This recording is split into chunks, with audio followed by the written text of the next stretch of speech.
अकबर की कामयाबी वाकई हैरत अंगेज है। उसने उत्तर और मध्य भारत की मुख्तलिफ इकाइयों को एकता के सूत्र में पिरोया। उसके बेटे जहांगीर और पोते शाहजहां ने उसके बनाए ढांचे को कायम रखा और उसकी पैरवी भी की। ये दोनों किसी गैर मामूली काबिलियत के हुक्मरान नहीं थे, फिर भी उनके अहद हुकूमत कामयाब रहे, क्योंकि जो दस्तूर अकबर ने कायम किया था उन्होंने उसी को आगे बढ़ाया। उनके बाद आया औरंगजेब, इन दोनों से ज्यादा लायक, लेकिन एक अलग ही सांचे में ढला हुआ। उसने अपने लिए नया रास्ता इख्तियार किया और अकबर के विरसे को खाक में मिला दिया।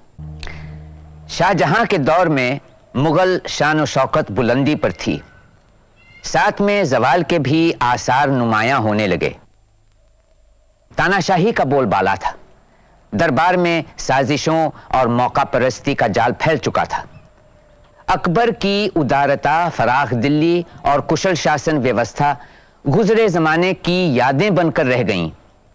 हालात बद से बदतर होकर मुसीबत को बुलावा दे रहे थे। औरंगजेब ने अपने वालिद को नजरबंद करके अपने शासन की शुरुआत की। तख्त पाने के लिए उसने अपने भाइयों को भी नहीं बख्शा। इतिहासकार जदुनाथ सरकार हमें बताते हैं, शाहजहां ने साफ तरह से जाहिर कर दिया था कि उसका वली अहद दारा शिकोह था। दारा अपने परदादा अकबर की तरह रोशन ख्याल था, मगर जंग और सियासत के मैदान में उसका तजुर्बा बहुत कम था, जबकि उसके मुकाबले में खड़ा औरंगजेब दोनों का माहिर था। 29 मई 1658 को आगरा से 8 मील दूर समूहगढ़ में औरंगजेब और मुराद बख्श की फौजों का मुकाबला शाही फौजों से हुआ। दारा शिकोह के पास 50,000 से ज्यादा सिपाही थे, जो जल्दी में जमा किए गए। औरंगजेब के पास कोई 40,000 आदमी थे, जो लड़ाई में सधे थे और हर तरह से तैयार थे। लड़ाई में दारा की बुरी तरह शिकस्त हुई। दारा भागकर आगरा पहुंचा, मगर शर्मिंदगी की वजह से शाहजहां के सामने तक नहीं गया, बल्कि दिल्ली रवाना हो गया ताकि औरंगजेब के खिलाफ फौज जमा कर सके। 1 जून 1658 को औरंगजेब जख्मी मुराद को साथ लेकर आगरा पहुंचा और उसने नूर मंजिल में कयाम किया। हालांकि औरंगजेब ने मुगल सल्तनत को दक्षिण की ओर बढ़ाया, बीजापुर और गोलकोंडा पर फतेह पाई, दूर दक्षिण से नजराना हासिल किया, लेकिन उसकी सल्तनत की चूलें ढीली पड़ रही थीं और चारों ओर दुश्मन खड़े होने लगे। 1679 में शिवाजी ने जजिये के फिर से राइज करने पर औरंगजेब को एक खत में लिखा, खबर मिली है कि मेरे खिलाफ लड़ाइयों की वजह से आपके खजाने खाली हो गए हैं, इसलिए आपने हुक्म जारी किया है कि जजिये के नाम पर हिंदुओं से पैसा जमा किया जाए। हुजूर, आपके पूर्वज जलालुद्दीन अकबर, नूरुद्दीन जहांगीर और बादशाह शाहजहां चाहते तो वो भी जजिया दायर कर सकते थे, मगर उन्होंने दिलों से तंग नजरी हटा दी थी, क्योंकि उन्हें एहसास था कि हर इंसान, अमीर और गरीब, खुदा की तख्लीक है और वो मुख्तलिफ मजहबों के गवाह हैं। तभी उनकी धन दौलत में इजाफा हुआ और उनका इकबाल बुलंद हुआ।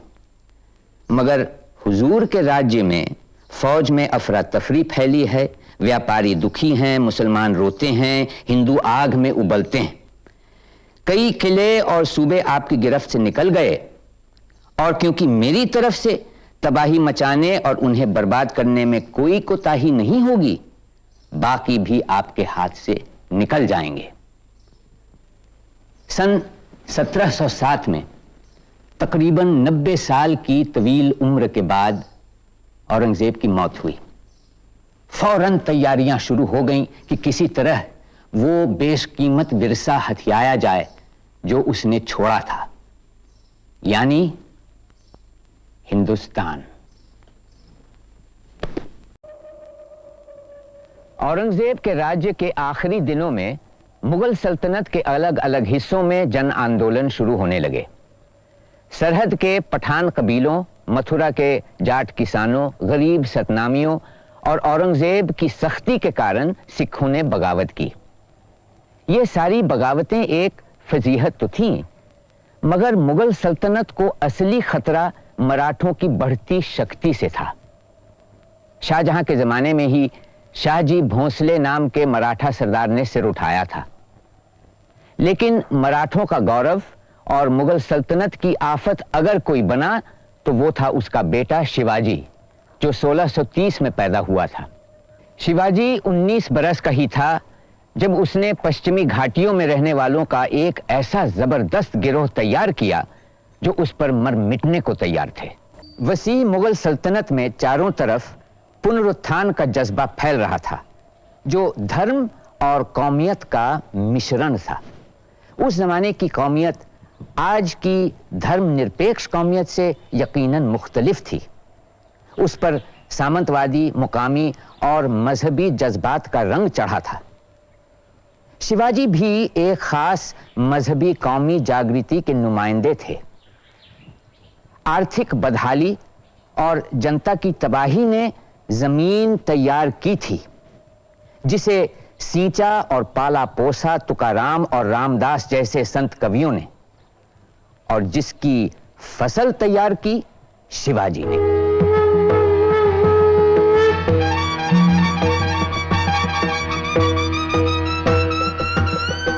पश्चिमी घाटियों के साथियों के गिरोह की मदद से शिवाजी ने कई किलों पर कब्जा जमाया और औरंगजेब के सिपह सालारों को खूब परेशान किया। दक्कन के मुगल हाकिम उससे इतने खौफजदा थे कि वो अपनी हिफाजत के लिए उसे धन देने लगे। यही वो चौथ यानी लगान का चौथा हिस्सा था जिसे मराठा जहां जाते वहां वसूल करते। इस तरह मराठा शक्ति बढ़ती गई और मुगल सल्तनत कमजोर होती गई। शिवाजी की मौत के कुछ दशक बाद मराठों का प्रधानमंत्री, जो पेशवा कहलाता था, राजा पर हावी होकर असली सत्ताधारी बन बैठा। दिल्ली का बादशाह मोहम्मद शाह रंगीला इतना कमजोर हो गया था कि उसने सारे दक्कन में चौथ वसूल करने का मराठों का अधिकार मंजूर कर लिया। इतना ही नहीं, पेशवा बाजीराव ने मालवा, गुजरात और मध्य भारत पर भी कब्जा जमा लिया। 1737 में उसकी फौजें सीधे दिल्ली के दरवाजों पर जा पहुंची। ऐसा लगता था पूरे हिंदुस्तान पर मराठा छा जाएंगे। उत्तर भारत पूरी तरह पस्त और बर्बाद हो गया। फिर नादिर शाह के जानशीं अहमद शाह अब्दाली ने 1761 में पानीपत के पुराने जंगी मैदान में मराठों की एक बड़ी फौज को बुरी तरह हराया। पानीपत की हार ने मराठों को ऐन उसी वक्त कमजोर किया जब ईस्ट इंडिया कंपनी हिंदुस्तान में एक बड़ी ताकत बनना चाह रही थी। 1707 में औरंगजेब की मौत हुई। इसके बाद के 100 साल में मुगल सल्तनत के टुकड़े टुकड़े हो चुके थे और हिंदुस्तान के सियासी इख्तिदार के लिए मुख्तलिफ ताकतें लड़ रही थीं। ये थी दक्षिण में हैदर अली और उसका बेटा टीपू, मध्य, पश्चिम और उत्तर भारत के कुछ हिस्सों में मराठा संगठन, और बाहर से आए अंग्रेज और फ्रांसीसी। फ्रांसीसियों को शिकस्त देने के बाद अंग्रेजों ने मौके का फायदा उठाया। पहले अंग्रेज गवर्नर क्लाइव ने छल कपट और जाली दस्तावेजों के जरिए मैदान हमवार किया। फिर 1757 में प्लासी की लड़ाई में नवाब सिराजुद्दौला को शिकस्त दी गई। लड़ाई बहुत छोटी सी थी, मगर इस छोटी सी लड़ाई का नतीजा बहुत बड़ा था। 1764 में बक्सर की लड़ाई के बाद बादशाह दिल्ली को भी अंग्रेजों के सामने झुकना पड़ा और वो उनका वजीफादार बन गया। अब बिहार और बंगाल में अंग्रेजों की ताकत को नकारने वाला कोई बाकी नहीं रहा। शुरू में ईस्ट इंडिया कंपनी तिजारत करने के लिए कायम हुई थी और उसके पास जो फौज थी वो तिजारत की हिफाजत के लिए थी। रफ्ता रफ्ता और दूसरों की नजरों से छुपाकर उसने अपने अधीन इलाके को बढ़ाना शुरू किया, मुकामी झगड़ों में कभी इसका कभी उसका पक्ष लेकर, जिसके बदले में कंपनी ने दबाकर कीमत वसूल की। यह समझा गया कि ये भाड़े की फौजें हैं, जो चाहे दाम देकर इस्तेमाल कर सकता है। ये हकीकत जब खुली कि अंग्रेज दूसरों के लिए नहीं खुद अपने लिए लड़ रहे हैं और हिंदुस्तान के मालिक बनना चाहते हैं, तब तक उनकी ताकत मुल्क में खूब मजबूती के साथ जड़ पकड़ चुकी थी। फ्रांसीसियों को हराकर, मैदान से भगाकर और बंगाल पर कब्जा जमाने के बावजूद दक्षिण में अंग्रेजों को बड़ी दुश्वारियों का सामना करना पड़ा। मैसूर के हैदर अली उनके सख्त मुखालिफ थे। हैदर अली एक गैर मामूली इंसान था जिसने काबिल जिक्र किरदार निभाया। उसे हिंदुस्तानी कौमियत का एहसास था, वो दूरअंदेश था। इसलिए उसे औरों से पहले अंग्रेजों की बढ़ती ताकत से खतरे का एहसास हुआ। 1769 में ऐन मद्रास की फसीलों के छाए तले हैदर अली ने अपने हक में अंग्रेजों से एक समझौते को मंजूर करवाया और उसकी मौत के बाद उसका बेटा टीपू सुल्तान अंग्रेजों को बदन में फंसे कांटे की तरह सताता रहा।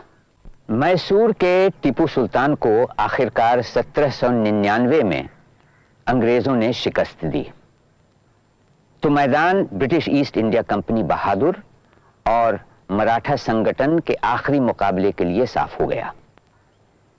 मगर मराठा सरदारों में आपसी रंजिश थी, लिहाजा वो बंटकर अंग्रेजों से लड़े और एक एक करके हराए भी गए। 1818 तक मराठा संगठन को पूरी तरह हार माननी पड़ी और मध्य भारत के मराठा सरदार भी ईस्ट इंडिया कंपनी के अधीन हो गए। अब अंग्रेज हिंदुस्तान के बहुत बड़े हिस्से के मालिक बन बैठे। बर्तानिया के हिंदुस्तान पर हावी होने और दुनिया की सबसे बड़ी ताकत बनने का राज था उसका नई मशीनी सभ्यता को सबसे पहले अपनाना। मगर हिंदुस्तान में उन्होंने जानबूझकर बदलाव को रोकने की नीति अपनाई। यूं तो तब्दीलियां भी हुई और तरक्कियां भी, मगर बरतानवी नीति की बिना पर नहीं बल्कि उसके बावजूद। पश्चिमी तहजीब का असर हिंदुस्तान के बाकी हिस्सों से पहले बंगाल में हुआ, क्योंकि वो बरतानिया के कब्जे में 50 साल पहले आ चुका था। न सिर्फ वो बरतानवी हुकूमत का मरकज और राजधानी था, उसने अंग्रेजी तालीम पाए हिंदुस्तानियों के पहले समूह भी तैयार किए। 18वीं सदी में उसके आखिर में बंगाल में एक अजीम शख्सियत उभर कर आई, राजा राम मोहन राय, जो अपने आप में नई और पुरानी तालीम के संगम थे। वो महज एक विद्वान या विचारक नहीं, बल्कि सबसे पहले एक सुधारक थे। सती प्रथा के खिलाफ जो आंदोलन उन्होंने किया, उसी की बिना पर अंग्रेजी हुकूमत ने इस प्रथा पर पाबंदी लगाई। राजा राम मोहन राय फिर इंग्लैंड से कभी वापस नहीं लौटे। उनकी विदेश यात्रा काफी सफल रही। सत्य और न्याय के लिए संघर्ष करने वाले व्यक्ति के रूप में हर जगह लोगों ने उन्हें सम्मान दिया। 1833 में उनकी मृत्यु हो गई, मगर मौत से पहले उन्होंने अपने उद्देश्य को पूरा कर ही लिया। इंग्लैंड की प्रीवी काउंसिल ने रूढ़िवादी सती समर्थकों की अर्जी नामंजूर कर दी। सती प्रथा पर हमेशा के लिए रोक लगा दी गई।